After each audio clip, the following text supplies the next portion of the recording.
The ATO have just released a hit list of the areas that they'll be focusing on for audits in 2024. So I wanted to unpack them so that you don't end up in hot water. So there are 3 areas that they're looking at. First, they're going to be focusing on work-related expenses and work-from-home expenses specifically. Over the last year, the ATO have changed up the methodology that you can claim work-related expenses and home office expenses, and they're wanting to make sure that people are following the rules correctly. Specifically for people they've called out that are using the fixed rate method, where you basically can log the number of hours that you work from home and then claim a fixed rate per hour worked. The ATO is going to be making sure that you're keeping track of the hours that you are working from home.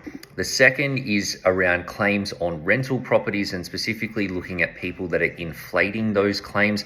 When you've got a rental property, you're able to claim expenses for maintenance, repairs, insurances, basically all of the costs of operating that as an investment. The ATO want to make sure that people aren't claiming more than they're supposed to, probably partly because they're going to be paying out some pretty big claims from the higher interest rates that we've been seeing over the last little bit on investment properties. And the final one is declaring all income when you're lodging your returns. That means all income from all sources, not just your employment income, but interest income on bank accounts, dividend income on shares, and particularly crypto and other unlisted investments.